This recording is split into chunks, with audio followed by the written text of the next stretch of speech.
I want to give you a clear example of why silence is never the answer when dealing with narcissists.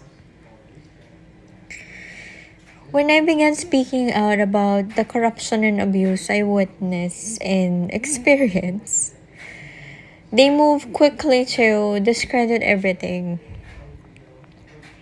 trying to overpower my truth with gaslighting, illusions, and manipulation designed to keep people blind and confused. They use every tactic possible to twist the perception of people to turn awareness into confusion. Because this situation involves destiny theft and organized stalking, their goal was to rewrite the entire story, to hand the credit, even the identity, over to a copycat who supposedly didn't have to say anything and stayed quiet. Meanwhile, during this time, I was speaking up. They were working overtime to paint my truth as lies. The manipulation shifted shape again and again, adjusting to whatever truth was being revealed.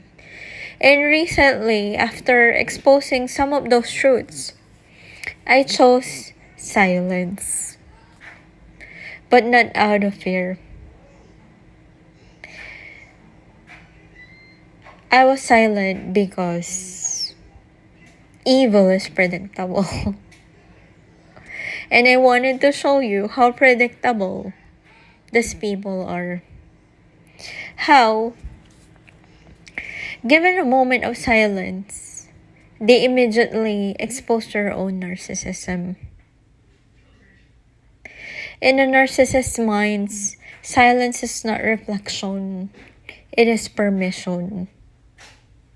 An opening to revealed illusions, to seize control of the narrative, to reverse the roles of victim and offender, and to twist silence into guilt.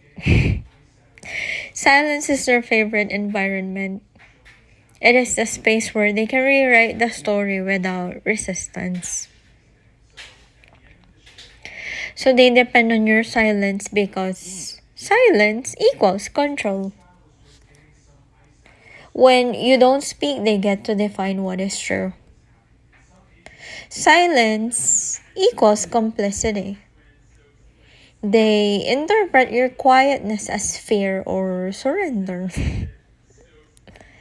Silence protects their image.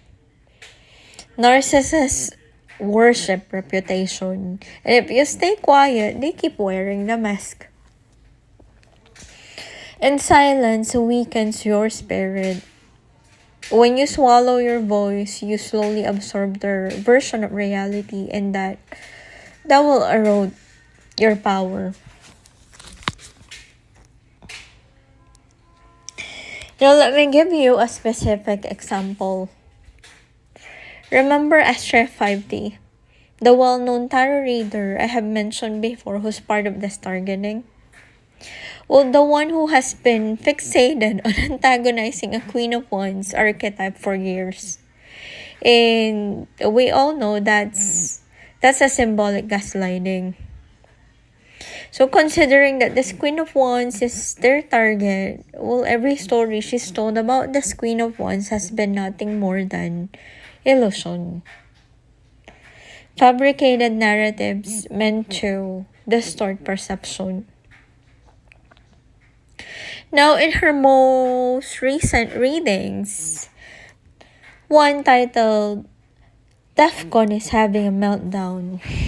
This reading was pertaining to a thief. In another reading, truth is coming out about a mother and daughter.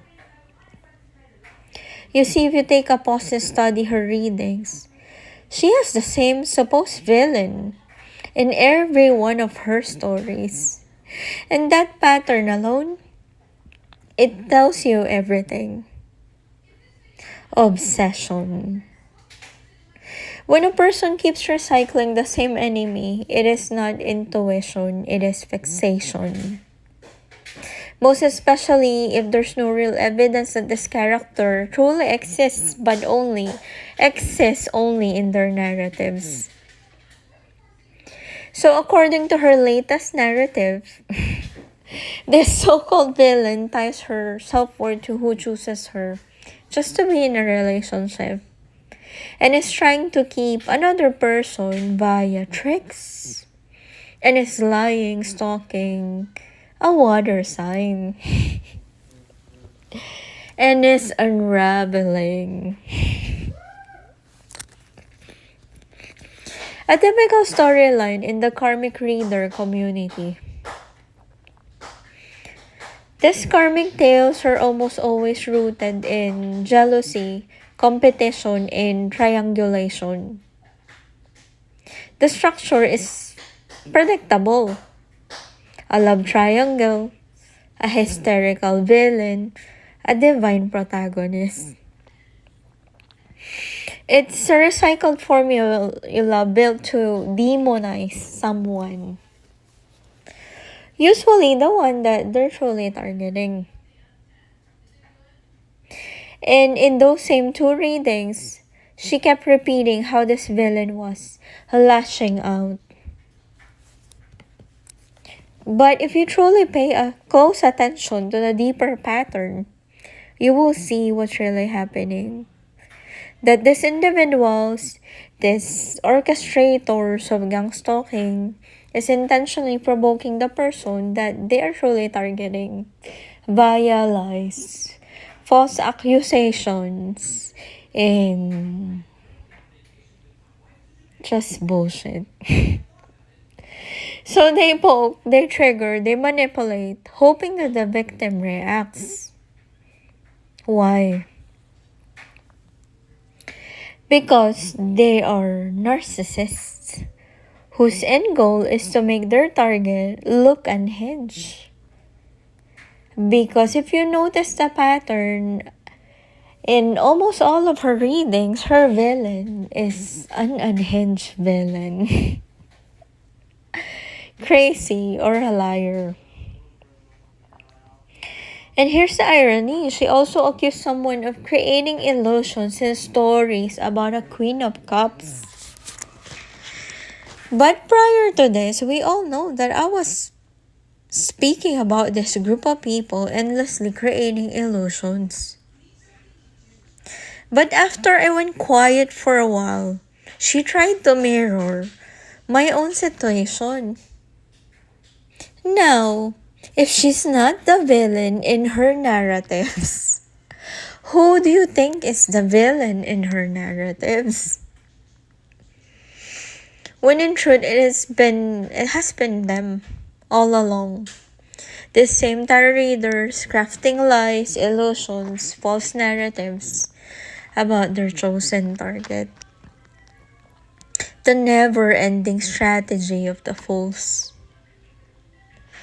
Narcissists live in a mental battlefield of illusion, not reality.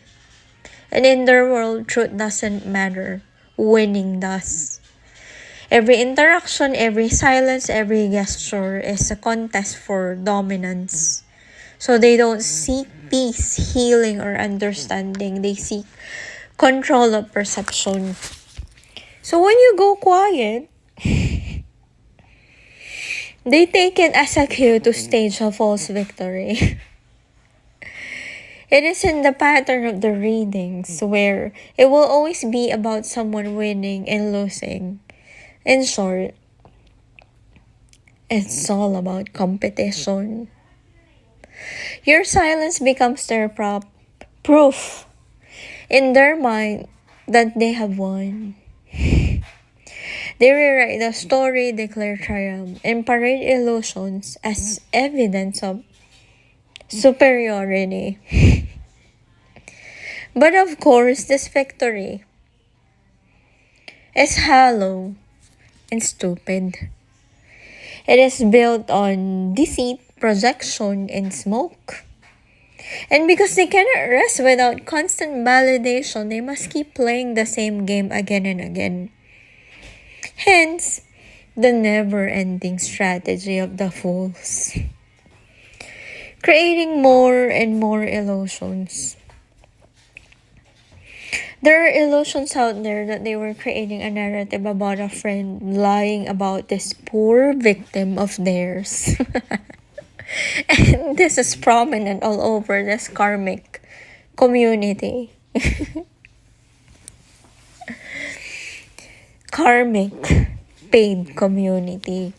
Because in reality, this is the projection of what truly happened to me. Where in studying all these narratives, it seemed like there was a friend who was lying about me in this community, who was playing the victim and essentially flipping everything she did.